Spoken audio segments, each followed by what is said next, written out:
ভরসা তাকেই করো যে তোমার তিনটি জিনিস বুঝবে: হাসির মাঝে লুকিয়ে থাকা দুঃখ, রাগের পেছনে থাকা ভালোবাসা, চুপ থাকার পেছনের কারণ। আমার এই ছোট্ট পরিবারে আপনাদের সবাইকে স্বাগতম। ভিডিওটি দেশ এবং দেশের বাইরে যে যেখান থেকে দেখছেন সবাইকে আসসালামু আলাইকুম। আমি ডলিস লাইভ থেকে সবাইকে জানাই আন্তরিক শুভেচ্ছা ও ভালোবাসা। আশা করি সবাই ভালো আছেন। আলহামদুলিল্লাহ, আমার পরিবার নিয়ে আমি ভালো আছি। এই যে ভিডিওটি সকাল থেকে শুরু করেছি, এই ভিডিওগুলো কিন্তু আগেই করা ছিল। এখন অনেক ভিডিও আমার রেডি করা আছে, সেগুলো ভয়েস দেওয়া হয়নি। তো এক এক করে আমি সেগুলো ভয়েস দিব আর আপনাদের মাঝে শেয়ার করব। তো এখানে দেখো ভেতো শাক দেখিয়ে দিলাম। ভেতো শাক চেনে না এমন কোনো মানুষ নেই। এই শাকটা কিন্তু বেশিরভাগ আমরা ছোটবেলায় দেখেছি, মানে গম গাছ লাগাতো, সেই গম গাছের ভিতরেই কিন্তু এই শাকটা হতো। আমরা ছোটবেলায় গম গাছের ভিতরে মানে খেতে যেয়ে গম গাছের ভিতরে যেয়ে কিন্তু শাকগুলো খুঁটে নিয়ে এসে আম্মুকে দিতাম। আম্মু কিন্তু এইভাবে আমি যেভাবে রান্না করতেছি ঠিক এভাবে আম্মু রান্না করে আমাদেরকে দিত। অনেক সময় ভাত দিয়ে খেতাম, আবার অনেক সময় শুধুই খেতাম।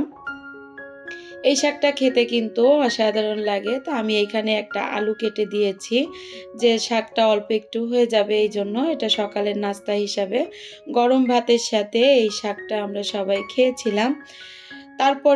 তারপরে কিন্তু আমি দুপুরে আবার রান্না করেছিলাম, সেটা তোমাদেরকে অবশ্যই দেখাবো। এই বেতো শাকটা আমার আম্মুকে দেখতাম, মানে আমার কাকিদের দেখতাম যে সিদ্ধ করার পরে কিন্তু কড়াটা না ধুয়ে ওই কড়াতেই তেল দিয়ে রসুন দিয়ে তারপরে কিন্তু তেলের উপরে দিত, যে কড়া পোড়া একটা ঘ্রাণ আসে, ওই ঘ্রাণটা কিন্তু আসলে ভালোই লাগে। আমি আমার আম্মুকে যেভাবে দেখতাম ঠিক সেভাবেই কিন্তু আমি রান্নাটা করলাম। তারপরে দেখো আমার বড় মামুনি একটা শাড়ি নিয়ে এসেছে আর রং নিয়ে এসেছে, আমাকে বলতেছে আম্মু তুমি আমাকে একটু দেখিয়ে দাও ব্লগ করা।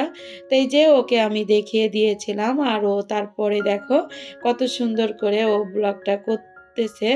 আসলে হাতের কাজ, চোখের দেখা হাতের কাজ, এগুলো ইচ্ছা থাকলেই কিন্তু অনেক কিছু করা যায়। পারি না, পারবো না বলে রেখে দিলে কিন্তু ওইভাবেই থাকবে। যদি আপনার মনে চাই এবং ইচ্ছা থাকে, ইচ্ছা শক্তিটাই কিন্তু এখানে বড় কথা, পারাটা বড় কথা না। আজ ভালো না হয় কাল তো অবশ্যই ভালো হবে। শাড়িটা যে খুব ভালো হয়েছিল ব্লগ করা তাও কিন্তু না, কিন্তু তারপরেও ও প্রথম হিসাবে, যেহেতু আমি ওকে দেখিয়ে দিয়েছিলাম, প্রথম হিসাবে ও কিন্তু অনেক সুন্দর করেছে, মাশাল্লাহ বলতে ভুলবে না। আমার মামুনেদের জন্য সবাই দোয়া করবে। তারপরে দেখো এই যে দুপুরের রান্নাটা আমি করে নিয়েছিলাম। এখানে ভেটকি মাছ দিয়ে কুমড়ো বড়ি, আলু, টমেটো আর একটা বেগুন দিয়ে আমি কিন্তু একটা ঝোল মতন করেছিলাম, আর কালি দিয়ে আলু ভাজি করে নিয়েছিলাম। দুটোই রান্না কিন্তু আমার কাছে ভালো লেগেছে। আর এভাবেই কিন্তু আমার বড়ি দিয়ে, বেগুন দিয়ে, মাছ দিয়ে রান্না করলে কিন্তু আমার কাছে অনেক ভালো লাগে। আর এই যে রাজশাহী থেকে আমরা যে পোলাও চালটা নিয়ে আসি এক বস্তা করে, সেই বস্তাটা কুরিয়ারে চলে এসেছিল, তোমাদের ভাইয়া নিয়ে এসেছে। এখানে কিছু আলু দিয়েছে আর দিয়েছিল পোলাও চালের খুদ, যে আমরা পায়েস রান্না করব, এই জন্য যেহেতু মিলের থেকে নিয়ে আসে এই জন্য ওদেরকে বললে ওরা কিন্তু আমাদেরকে দিয়ে দেয়। আর সারা বছর কিভাবে আমি পোলাও চাল রাখি সেটা পরবর্তী ভিডিওতে অবশ্যই তোমাদেরকে দেখাবো। পোকা হবে না, কিংবা কোনো রকম কোনো মানে সাতকরেও পড়বে না, কিংবা কোনো ঘ্রাণের স্বাদের কোনো হেরফের হবে না, অনেক সুন্দর থাকে। আমি তো 25 কেজি করে নিয়ে আসি এক বস্তা করে, আর 5 কেজি সেই সাথে যে পায়েস রান্না করি, পায়েস রান্নার জন্য কিছু চাল নিয়ে আসি 5 কেজি করে। দেখো এই যে আলুগুলো, এই আলুগুলো কিন্তু খেতে অনেক ভালো লাগে। এটা রাজশাহীর আলু, প্রথম আমরা নিয়ে আসলাম, দেখবো যে ভালো লাগে কিনা, তারপরে এক বস্তা নিয়ে আসবো আর কি, রাখি করব ঘরে থাকবে, সারা বছর ধরে আলুগুলো খাবো। এই যে আলু পাঠিয়েছে, আলুগুলো কিন্তু ছোট, আর এই আলুগুলোর গায়ে কিন্তু একটু ছিদ্র ছিদ্র আছে। এই আলুর ভর্তাটা খেতে কিন্তু অসাধারণ লাগে। তারপরের দিন সকালবেলা দেখো আমার সিম্বা বাবু সে বাহিরে যাবে, অনেক কান্নাকাটি। তো ও যেহেতু নতুন, ও গ্রামের থেকে নিয়ে এসেছি আমি, তাই এই জন্য আমি কিন্তু ওকে ছাড়িনি। ও একবার ছাড়া পেয়ে কি করেছিল, গাছের মাথায় উঠে বসেছিল সারা দিন রাত, তাকে নামাতে পারিনি।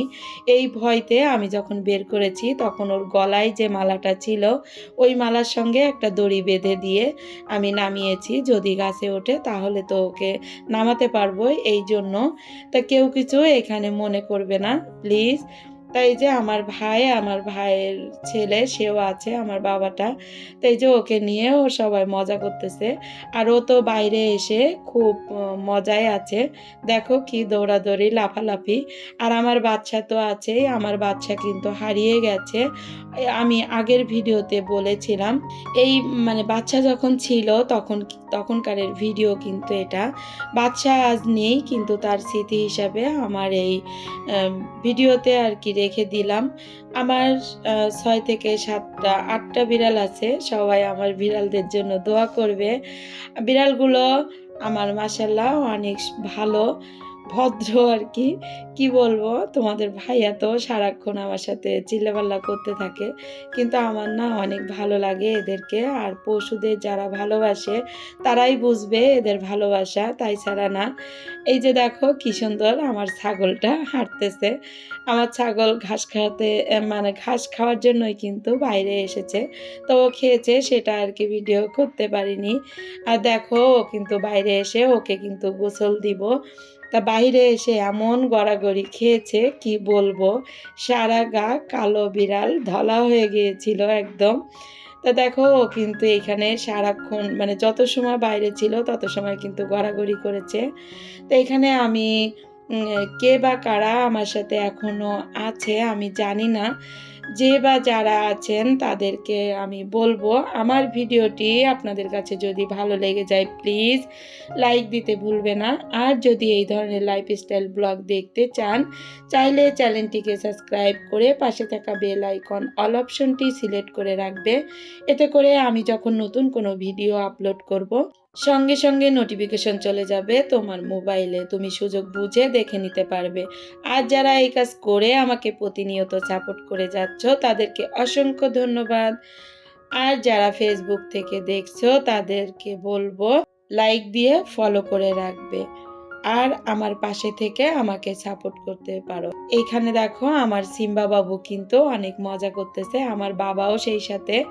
আমার বাবা বলতেছে সিম্বা, এই দেখো আমি বলতেছিলাম না যে ও গাছের মাথায় উঠে যায়, তো এই দেখো ও কিন্তু গাছের মাথায় উঠে গেছে, ওইখান থেকে নামানো কিন্তু অসম্ভব। আর এই যে আমার বাচ্চা বাবু বসে আছে, আর এই যে পুচকুটাও কিন্তু গাছে উঠে গেছে। এখানে কিন্তু 3-4টা বিড়াল, আমি বাইরে আসলেই বিড়ালগুলো কিন্তু আমার সঙ্গে বাইরে চলে আসে। আর সারাক্ষণ যত সময় আমি ঘরে থাকবো তত সময় কিন্তু আমার সঙ্গে ওরা ঘরে থাকে। এই যে দেখো আমার বাচ্চা হারিয়ে গেছে, ওর জন্য আসলে খারাপ লাগে। আমার বিড়ালগুলোর ভিডিও আসলে ওইভাবে তোমাদের মাঝে আমি শেয়ার করতে পারি না, যে অনেকে অনেকভাবে নেয়, এই জন্য আমি বিড়ালগুলোর আসলে ভিডিও করা হয় না, কারণ আমার বিড়ালগুলো এক এক করে হারিয়ে যাচ্ছে। এই দেখো নিজে নিজে কিভাবে নামলো, দেখছো কিভাবে ও নেমে চলে আসলো। তারপরে দেখো এই যে বাচ্চা ওকে নিয়ে খেলা করতেছে, আর আমি তো চুপ করে ধরে আছি যে কি জানি কি হয়। তা দেখলাম যে না, ও সুন্দরভাবে নেমে গেছে। তারপরে এই যে আমার রানীমাও কিন্তু চলে এসেছে, এখানে 4জনে মিলে কিন্তু অনেক মজা করতেছে। আমি ওদেরকে বলতেছি যে চলো তোমাদেরকে নিয়ে বাসায় চলে যাই, ওরা যাবে না কিছুতেই, দৌড়াদৌড়ি এদিকে ওদিকে দৌড়াদৌড়ি করতেছে আর লাফালাফি করতেছে দেখো। আর ওদেরকে কিন্তু আজকে আমি গোসল দিব। গোসলের ভিডিওটা আসলে আমি করতে পারিনি, যে আমার মোবাইলে চার্জ ছিল না, এই জন্য কোনো একদিন এদের গোসল তোমাদেরকে দেখাবো, তোমাদের মাঝে শেয়ার করব। এখানে যে আমি এতগুলো কথা বললাম, জানি না আমার বকবকানি কে, কে শুনছে। আমার প্রিয়, প্রিয় আপু, ভাইয়া, আন্টিরা আমার ভালোবেসেই কিন্তু আমার ভিডিওটি দেখে। আর আমি এই পর্যায়ে বলবো আমার কিন্তু আ মানে অনকে সাবস্ক্রাইব হয়ে গেছে। আলহামদুলিল্লাহ, আলহামদুলিল্লাহ। আমার এই অনকে করার পেছনে কিন্তু তোমাদেরই বেশি আ মানে অবদান রয়েছে। তোমরা যদি আমাকে সাপোর্ট না করতে, আমাকে ভালো না বাসতে, তাহলে কিন্তু এই অনকে করা আমার দ্বারাই সম্ভব ছিল না। তবে এখানে আমি আরেকটা কথা বলতে চাই, এখানে দাবি বলো আর অধিকার বলো, যেটাই বলো সেটাই আমি এখানে বলবো। যেহেতু তোমরা আমাকে অনকে করে দিয়েছো, এখন কিন্তু তোমাদের দায়িত্ব যে আমার ৪,০০০ ঘন্টা ওয়াচ টাইম পূরণ করা। এটা কিন্তু তোমাদের দায়িত্বের ভিতরে পড়ে গেছে। এখন আমার এখানে করার কিছুই নেই। এখানে তোমরাই আমাকে সব আ করবে আর তোমাদের সাপোর্ট নিয়েই কিন্তু আমি সামনের দিকে এগিয়ে যাবো। আমার আস্তে, আস্তে আমার স্বপ্নের লক্ষ্যের দিকে আমি যাবো। আমার স্বপ্ন একটাই আছে যে YouTube আ একটা কিছু করব নিজের থেকে। আর ধৈর্য ধরেই কিন্তু আমি এই কাজটা করতেছি। আমি জানি যে ইউটিউব আসলে অনেক কষ্টের একটা জায়গা। কষ্ট করতে পারলে এখানে সফলতা নিশ্চিত। ইনশাআল্লাহ সফলতা আসবে এটা আমি জানি। কিন্তু ধৈর্য ধরে যদি কাজ করতে পারি, এখানে থাকতে পারি তাহলে তো হবে। আর যদি না পারি তাহলে তো আমার দ্বারাই সম্ভব না। যাই হোক, এখানে কিন্তু আমার মামুনি মেলায় গেছিল। মেলা থেকে দেখো আমার জন্য কিছু জিনিস কিনে নিয়ে এসেছে। আর ওর মানে মেলা দিবে, মেলায় প্রোডাক্ট রাখার জন্য কিছু জিনিস কিনে নিয়ে এসেছে, সেটাও তোমাদের মাঝে দেখিয়ে দিলাম। তো আমি ভিডিওর শেষ পর্যায়ে চলে এসেছি।